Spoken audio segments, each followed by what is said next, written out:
Welcome to অগ্রগতি Anjana's kitchen and blog. নমস্কার, অগ্রগতি অঞ্জনার কিচেন অ্যান্ড ব্লগে সকলকে জানাই স্বাগত। আজকে আপনাদের সামনে আমি একটি আমার শ্বশুরবাড়ির ট্র্যাডিশনাল রেসিপি নিয়ে চলে আসলাম। এঁচোড় দিয়ে কলমি শাকের এই চচ্চড়ির রেসিপিটি কিন্তু বহু পুরাতন প্রচলিত একটি রেসিপি। এই রেসিপিটি আমার শ্বশুরবাড়ির নিজস্ব রেসিপি। এঁচোড় দিয়ে কলমি শাকের এই রেসিপিটি আমি প্রতি গরমকালেই তৈরি করে থাকি। এই রেসিপিটি সম্পূর্ণ নিরামিষ এবং হেলদি এবং টেস্টি রেসিপি। এই রেসিপিটি যাদের ডায়াবেটিস রয়েছে তাদের জন্য কিন্তু ভীষণই অত্যন্ত একটি উপকারী রেসিপি। তবে যাদের ডায়াবেটিস আছে তারা এই রান্নাটির মধ্যে কোনো প্রকার মিষ্টি ব্যবহার করবেন না। চিনি অথবা মিষ্টি জাতীয় দ্রব্যটিকে স্কিপ করে যেতে বলবো। আর গরমকালেতে এই ধরনের রেসিপি তৈরি করে খাওয়া কিন্তু শরীরের জন্য ও স্বাস্থ্যের জন্য অত্যন্ত উপকারী একটি রেসিপি। তাহলে চলুন এবার রান্নায় চলে যাওয়া যাক। প্রথমেই এই কলমি শাক আর এঁচোড়ের চচ্চড়ি তৈরি করতে নিয়েছিলাম একেবারে টাটকা তরতাজা এক আঁটি কলমি শাক। তার সাথে নিয়েছিলাম অর্ধেক এঁচোড়, 4টে উচ্ছে আর একটা বড় সাইজের আলু। এই সবজিগুলোকে আমি খোসা ছাড়িয়ে কেটে নিয়েছিলাম এরকম ভাবে। এঁচোড় কলমি শাকের চচ্চড়ি রেসিপিটিতে মশলা দেওয়ার জন্য আমি এখানে শুধুমাত্র সর্ষে নিয়েছিলাম। আর দেখুন আমি সর্ষেটাকে এভাবে মিহি করে বেটে নিয়েছিলাম। আমি এখানে 4 টেবিল স্পুন সর্ষে দানা নিয়েছিলাম। সর্ষে দানাটাকে মিহি করে বেটে নিয়েছিলাম। এবার গ্যাসের ওভেনে আমি একটি কড়াই বসিয়ে নিয়েছিলাম। কড়াইয়ের মধ্যে আমি পরিমাণ মতন কাঁচা সর্ষের তেল দিয়ে গরম করতে দিয়েছিলাম। তেল গরম হয়ে আসলে প্রথমে কেটে রাখা উচ্ছেগুলোকে আমি গরম তেলের মধ্যে ছেড়ে দিয়েছিলাম। উচ্ছেগুলোকে গরম তেলের মধ্যে ছেড়ে দিয়ে নেড়ে চেড়ে হালকা ব্রাউন কালার ধরলে ভেজে তুলে নিয়েছিলাম। বেশি ভাজলে কিন্তু উচ্ছে ভাজাটি বেশি কড়া হয়ে যাবে, তখন কিন্তু তরকারির স্বাদ পুরো পাল্টে যাবে, খেতে ভালো লাগবে না। উচ্ছে ভাজা হয়ে গিয়েছিল। উচ্ছে ভাজা তুলে নেবার পর এবার কেটে রাখা আলুগুলোকে উচ্ছে ভাজার তেলের মধ্যে ছেড়ে দিয়েছিলাম। ঠিক একইভাবে নেড়ে চেড়ে হালকা লালচে রং ধরলে আমি আলু ভাজাগুলোকেও তুলে নিয়েছিলাম কড়াইয়ের থেকে।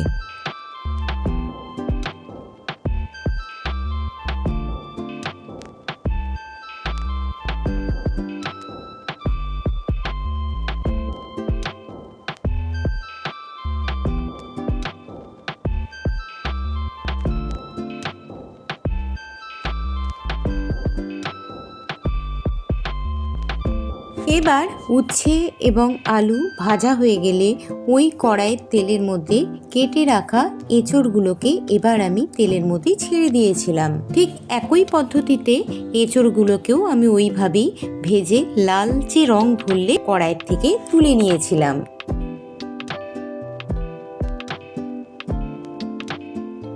দেখুন ভাজতে ভাজতে কিন্তু এঁচোড়ের রংটা চেঞ্জ হয়ে গেছে, লালচে রং ধরে এসছে। এই পর্যায়ে আমি কড়াইয়ের থেকে এঁচোড়গুলোকে তুলে নিয়েছিলাম।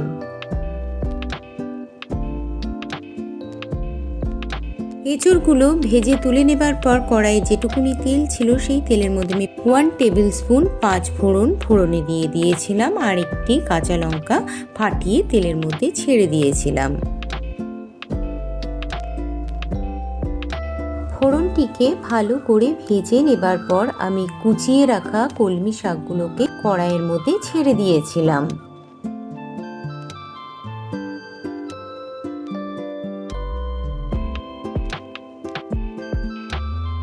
কলমি শাকগুলো কড়াইয়ের মধ্যে ঢেলে দেবার পর একটু নেড়ে চেড়ে যখন এর ভেতরকার জলটা শুকিয়ে আসবে সেই পর্যায়ে ভেজে রাখা সবজিগুলোকে আমি কলমি শাকের মধ্যে ঢেলে দিয়েছিলাম।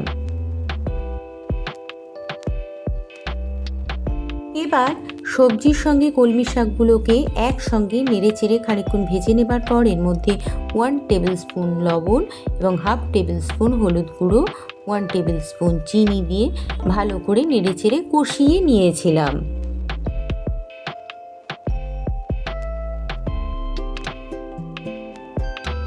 লবণ, হলুদ, চিনি দিয়ে ভালো করে কষিয়ে নেবার পর আগে থেকে বেটে রাখা সর্ষেটাকে আমি জলের সঙ্গে গুলে রেখেছিলাম। সেই সর্ষে ধোয়া জলটিকে আমি এবার আস্তে আস্তে করে এই শাকের চচ্চড়ির মধ্যে ঢেলে দিয়েছিলাম। সর্ষে বাটার সর্ষে গোলা জলটিকে চচ্চড়ির মধ্যে ঢেলে দেবার পর আমি খুন্তির সাহায্যে ভালো করে মিশিয়ে নিয়ে আমি প্রেসার কুকারের মধ্যে এই সমস্ত চচ্চড়িটাকে চাপিয়ে 1 থেকে 2 সিটি দিয়ে সেদ্ধ করে নামিয়ে নিয়েছিলাম।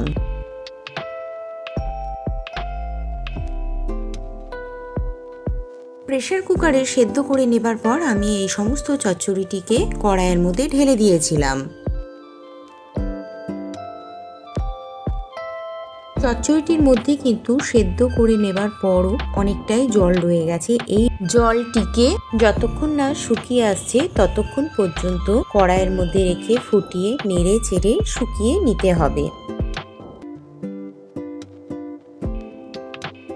সব শেষে এবং চচ্চড়িটির একেবারে শেষ পর্যায়ে আমি এর মধ্যে 1 টেবিলস্পুন কাঁচা সর্ষের তেল ছড়িয়ে দিয়েছিলাম। চচ্চড়িটির মধ্যে কাঁচা সর্ষের তেল ছড়িয়ে দেওয়ার পর খুন্তি দিয়ে ভালো করে নেড়ে চেড়ে এবং ভেতরকার জল পুরোপুরি শুকিয়ে গেলে এঁচোড় কলমি শাকের চচ্চড়িটিকে আমি কড়াইয়ের থেকে নামিয়ে নিয়েছিলাম। তাহলে আজকে তৈরি হয়ে গেল আমার শ্বশুরবাড়ির একটি সাবেকি রান্নার রেসিপি, এঁচোড় কলমি শাকের চচ্চড়ির রেসিপি। আপনাদের কাছে আমার শ্বশুরবাড়ির এই রেসিপিটি কেমন লাগলো অবশ্যই কমেন্টে জানাবেন।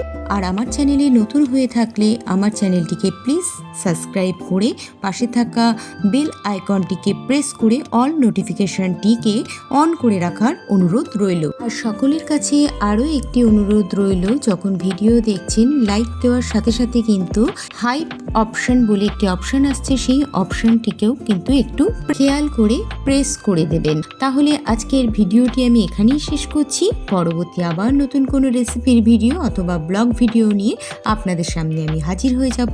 ততক্ষণের জন্য টাটা, বাই বাই। সকলে খুব ভালো থাকবেন।